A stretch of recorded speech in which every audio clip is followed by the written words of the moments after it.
Donc en résumé, j'ai essayé de synthétiser ici un peu notre stratégie que vous avez mis dans un premier slide, effectivement entre les workflows transverses et les workflows plus verticaux. Ça fait écho aussi, je crois, à un slide de M. Bonnet ce matin. On a des briques, on a des domaines verticaux, effectivement, comme le SIRH. Je vous expliquais, on a eu ce projet workflow qui a été d'abord traité en transverse, puis verticalisé dans un logiciel SIRH. On a eu directement aussi des workflows formation dans ces SIRH. On a une application de workflow de notes de frais progicialisée. On a un autre workflow sur les interventions de services généraux, quand il faut changer une ampoule, quand il faut mettre un bureau, etc. Donc c'est des workflows qui ont des mêmes démarches de projet qu'on a pu avoir avec W4, mais à l'intérieur d'un logiciel de gestion.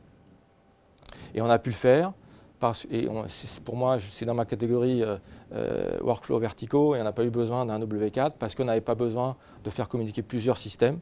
On était sur un flux bien identifié dans un domaine. Donc c'était plus approprié de travailler sur un logiciel de ce domaine-là. Bon, sur le RP, effectivement, j'ai pu illustrer effectivement ce qu'on a pu faire sur les articles et les fournisseurs en amont donc de la saisie de l'ERP, mais évidemment dans un ERP, vous avez beaucoup de workflows encapsulés dans ces logiciels. Par exemple, tout ce qui va être transactionnel, donc effectivement le processus de la saisie d'une DA jusqu'à la facturation au fournisseur. Tout ce qui va dans les flux aussi de vente. On a des workflows surtout sur par exemple les parties crédit client. Comment je saisis une commande sur un client export dans un pays un peu exotique. Il faut que la comptabilité ou les services crédit client autorisent quelque part cette commande. Et donc il y a des interactions là, entre l'ADV et le crédit client. On a des commandes EDI, donc là c'est un type de workflow aussi, même si c'est plus technique, mais on a des plateformes où les hôpitaux qui sont nos clients donc, déposent leurs besoins de rapprovisionnement de médicaments.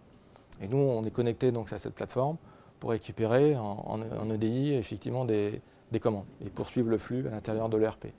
Le punch-out, c'est sur une solution plus achat, où là, effectivement, le ERP communique avec des places de marché, pour récupérer des catalogues d'articles, et on constitue le panier d'achat en fait à travers le RP, mais en fait c'est un panier qu'on aurait pu aussi saisir directement sur cette place de marché fournisseur. Voilà, donc là on est dans un domaine finance, comme le disait tout à l'heure M. Bonnet, on est dans un ERP qui a des fonctionnalités aussi workflow. Donc si on n'a pas besoin d'avoir si la couverture applicative ne nécessite pas effectivement un workflow transverse, on se satisfait du workflow qui peut exister dans tel ou tel outil. Et puis on a d'autres exemples sur la GED.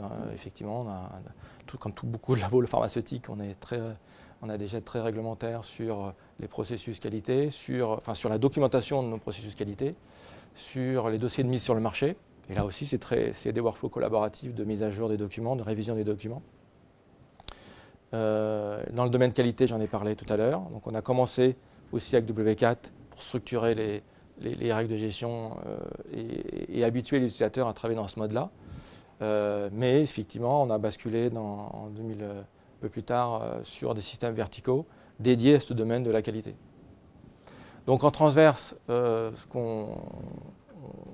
au-delà des deux projets que j'ai cités, on a utilisé aussi d'autres outils de workflow pour la gestion des identités et des organisations.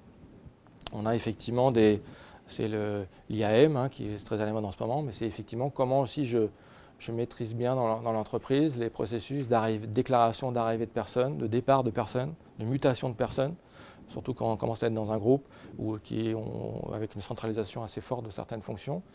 Il faut quand quelqu'un part d'une société A vers une société B, les droits ou les ressources qu'on lui avait affectées pour la filiale A, il faut lui enlever quand elle part dans la filiale B. Il ne faut pas qu'elle se retrouve au bout de 10 ans à avoir fait toutes les filiales, à avoir des accès dans tous les systèmes. On a beaucoup de projets, que ce soit des projets industriels ou des projets de développement de médicaments. Donc là aussi, la genèse de la création d'un projet, le cycle de vie de modification d'un projet, en termes de référentiel, est aussi un des sujets transverses, où là on n'a pas encore de workflow, donc peut-être qu'on mettra en place W4 aussi pour ce genre de problématiques.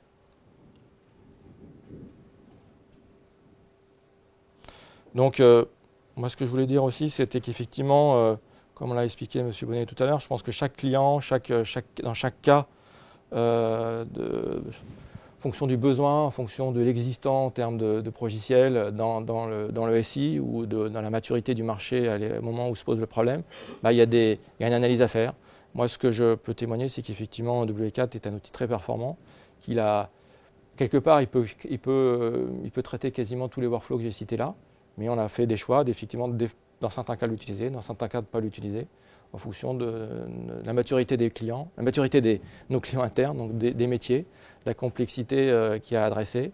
On a souvent, comme je vous l'ai exprimé, commencé par W4, ça a permis d'ancrer le processus, puis après on est revenu à des solutions verticales. Et puis il y en a d'autres, comme les articles ou les fournisseurs. Pour l'instant, on est dans cette gestion amont dans W4. Si un jour le RP effectivement offre des fonctionnalités très proches de ce qu'on fait avec W4, on se proposera des questions à ce moment-là.